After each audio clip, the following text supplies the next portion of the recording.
Ouais, dans cette vidéo, donc on va regarder tous les socratifs qu'on a fait. En fait, on va le corriger, ça vous permettra de réviser.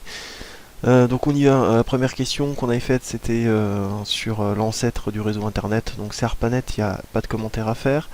La première transmission, on l'avait vu, c'était en 1969. Rappelez-vous, elle n'était pas arrivée complètement d'ailleurs. Qu'est-ce que c'est qu'une adresse IP? Une adresse IP, c'est un numéro attribué à une machine qui permet de l'identifier sur le réseau. Ce numéro est variable car dépendant du réseau, hein. C'est-à-dire que je vous rappelle, on peut avoir la même IP si on est sur des réseaux différents. Par contre, si on est sur un même réseau, on ne peut pas avoir la même IP. IP, c'est pour Internet Protocol. Ensuite, là, une question où je vous demandais de repérer les IP. Donc une IP, c'est la donnée de 4 nombres compris entre 0 et 255. Du coup, vous éliminez A, D parce qu'il n'y a que 3 nombres, et E parce qu'il y a des nombres plus grands que 255, et vous conservez B et C. Ensuite, la fibre optique, est-ce qu'elle est plus rapide que le Wi-Fi? Oui, pour l'instant la fibre optique on fait pas mieux en termes d'efficacité et de rapidité. Combien d'ordinateurs du réseau dans M5? Alors, moi je peux pas zoomer. Alors reprenons, j'ai sorti l'image. Dans le réseau local que l'ordinateur M5 où l'ordinateur M5 se trouve, donc M5 est ici. Vous avez 3 ordinateurs dans le réseau, hein. Le réseau, c'est le switch avec les ordinateurs qu'il gère. Ensuite, quel chemin peut prendre un paquet transmettant une information de M8 à M12? M8, il est ici, M12, il est là-bas. Donc R3, C, H, F, R5, 12. R3, C, D, E, F, R5, 12. Et du coup, bah voilà, les deux qu'on a pu voir, ils sont là. Parmi les réseaux suivants, lesquels sont filaires? Alors l'ADSL est filaire, c'est ce qui distribue l'internet chez vous si vous n'avez pas la fibre. Le Bluetooth, c'est pas un réseau filaire, hein. L'Ethernet et la fibre optique, c'est des réseaux filaires. Et la 5G, c'est aussi des ondes. Un ordinateur est identifié sur le réseau par une adresse IP, on l'a dit tout à l'heure. Donc sur un réseau, un ordi est identifié avec l'IP. Ensuite, on vous demande de classer par ordre de rapidité de connexion, de débit, les différentes technologies qu'on a à notre disposition. Bluetooth, Wi-Fi, 4G, fibre optique, hein, dans cet ordre. Le Bluetooth, donc celui qui possède le moins de débit. Ensuite, on a le Wi-Fi, ensuite on a la 4G, et ensuite on a la fibre optique. Allez, on poursuit. Comment s'appelle un ensemble de règles régissant les échanges de données? Ça, c'est la définition du protocole. Donc, c'est un protocole. Alors, rapidement, un paquet, quand vous envoyez une donnée sur Internet, on la découpe en paquets pour qu'elle puisse circuler. Protocole, je reviens pas dessus. Une requête, ça, c'est quand on fait une demande au serveur. Un routeur, c'est ce qui gère les différents réseaux entre eux. Et un serveur, c'est un ordinateur normal, entre guillemets, dans lequel on va stocker des informations. En fait, il va produire des services. On peut mettre des moteurs, des choses comme ça. Quelle phase décrit le mieux le protocole TCP/IP? Alors, IP, ça gère l'envoi des paquets au bon endroit. C'est en gros l'adressage sur un colis, par exemple. Et TCP, c'est ce qui va faire, qui assure le transport. Donc, ce serait les camions qui transportent le colis, par exemple. Le facteur qui va le déposer. Voilà, tout ça c'est TCP, c'est le transport, et IP c'est donc l'adressage finalement.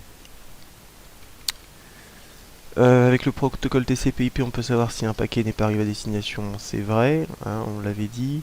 Dans ce protocole-là, on est capable de dire si tout est arrivé ou pas. Le nom de la machine qui permet d'orienter les paquets d'informations transmis sur Internet, ça c'est un routeur. Quand a été créé le protocole TCP/IP? Donc 74, voilà, bon, une date à retenir. Le protocole TCP/IP assure l'arrivée des paquets. Alors, sécurisé, c'est pas lui qui fait, compressé non plus. En un temps connu à l'avance, bah non, justement, c'est quelque chose qui est variable. Par contre, sans perte de données, c'est vraiment, il a été conçu pour ça, pour que tout arrive et qu'on sache que tout soit arrivé. on leur envoie, donc les choses arrivent dans le désordre. Internet est-il un réseau physique? Oui, hein, il y a des machines, il y a des routeurs qui distribuent à des serveurs, il y a du câble, etc. Pourquoi a-t-on besoin de protocoles pour communiquer sur Internet? Alors là, plusieurs réponses. Pour que les machines se comprennent les uns les autres, en fait, pour qu'on arrive à comprendre ce qu'on envoie entre nous. La vitesse, c'est pas du tout un objectif, hein, ce qui va gérer la vitesse, finalement, c'est vraiment le côté matériel, hein. Donc 4G, 5G, fibre optique, hein. La vitesse, c'est là qu'on travaille dessus. Pour pouvoir trouver la machine avec qui parler, donc pareil, hein, ça c'est les protocoles qui permettent ça. Pour que les données arrivent de manière cohérente, pareil, c'est les protocoles qui assurent ça, hein. C'est vraiment la cohérence des données. Et on l'avait vu, non, une donnée ne passe pas par les mêmes liaisons, hein. Il y a plusieurs chemins possibles, et ça reste vrai en réalité. Allez, on continue. Que signifie le signe DNS? Alors DNS, c'est Domain Name System. Rappelez-vous ce que c'est qu'un DNS. Donc un DNS, c'est un service. C'est un service qui est donc sur un serveur. Je rappelle, un ordinateur normal qui propose des services. Et il peut proposer le service DNS, donc Domain Name System. Qu'est-ce qu'il fait? Il associe en fait un nom de domaine, donc un nom de site internet que vous comprenez, hein, Google par exemple, mon lycée numérique par exemple, à son adresse IP. Un site est stocké quelque part, donc il a une adresse IP. Et bien, on associe une IP à un nom de domaine pour que ce soit plus commode pour naviguer sur le web, pour pouvoir utiliser les différents moteurs de recherche, etc. Donc ça, c'est le serveur DNS qui s'occupe d'associer les deux, IP et nom de domaine. Bien justement, dans l'adresse suivante, quel est le domaine du premier niveau? Alors accueil, ça fait partie de l'arborescence sur le serveur, c'est pas un nom de domaine. Le premier nom de domaine, c'est com, le deuxième, ce serait Météo France. Comment s'appelle l'adresse physique? Alors l'adresse physique d'une machine, c'est l'adresse MAC, qui elle est unique dans le monde. Parmi les protocoles suivants, quand on a fait le TP-Filus, vous en avez vu. Alors justement, je vous demande de les identifier. Donc on avait observé ARP, IP et TCP. FTP, c'est un protocole d'envoi de données. HTTP, c'est un protocole de demande d'accès à des données.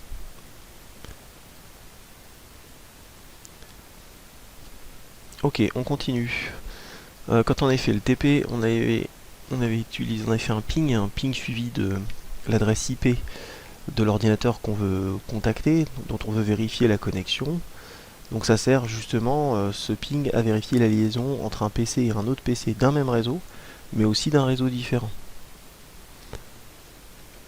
Ensuite, la commande qu'on avait utilisée pour obtenir la succession de routeurs par lequel on passe pour se connecter à un site. Rappelez-vous, je vous avais montré avec Google, je vous avais montré avec mon lycée numérique, c'est tracert, suivi de l'adresse du site qu'on veut tracer. Donc tracert. Protocole informatique, qu'est-ce que c'est? On l'avait vu juste avant, c'est un ensemble de règles qui permettent la communication entre machines.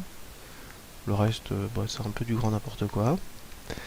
Quel est le nom du protocole qui permet la transmission de données sur Internet? C'est TCP/IP. En réalité, c'est le seul protocole qu'on ait vu réellement, hein. On a aperçu ARP, mais juste rapidement. DNS, c'est pas un protocole, hein, c'est un service. On l'avait vu précédemment. HTTP, c'est un protocole que vous manipulez en fait quand vous allez sur Internet, quand vous accédez à un serveur, à un site web, mais je vous en ai pas vraiment parlé. IP, hein, alors c'est deux choses, c'est l'adresse, mais c'est aussi le nom d'un protocole, mais c'est là-dedans. Voilà, INAT, c'est autre chose. Où se situe le site web que vous visitez? Donc ça, en gros, la question c'est où est stocké un site web sur lequel on va naviguer. Ben, c'est sur un ordinateur quelconque, hein, qu'on appelle un serveur, tout simplement. On pourrait stocker un site sur votre ordinateur, à la condition que votre ordinateur soit configuré correctement pour pouvoir y accéder. Un serveur DNS, on l'a vu, ça permet de trouver l'IP de la machine où se trouve la page web requise. Dans le reste, rien à voir. Un réseau pair à pair, je vous en avais parlé.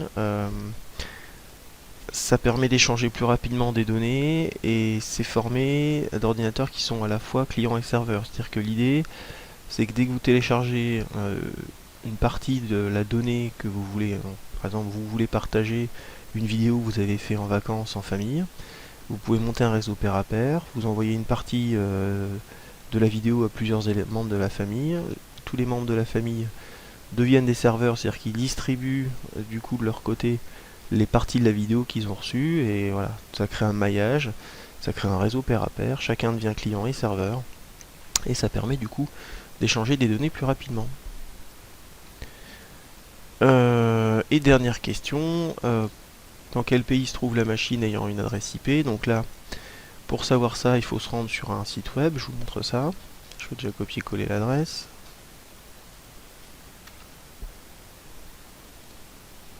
Voilà, donc j'ai tapé dans un moteur de recherche localiser une adresse IP tout simplement, et je suis tombé sur ce site hein, qui pose pas de soucis. Vous copiez l'adresse IP ici. Ah, pardon. Voilà. Et voilà. On est à Shenzhen. Voilà ce qui termine la correction de l'ensemble des questions qu'on a pu faire. Révisez bien.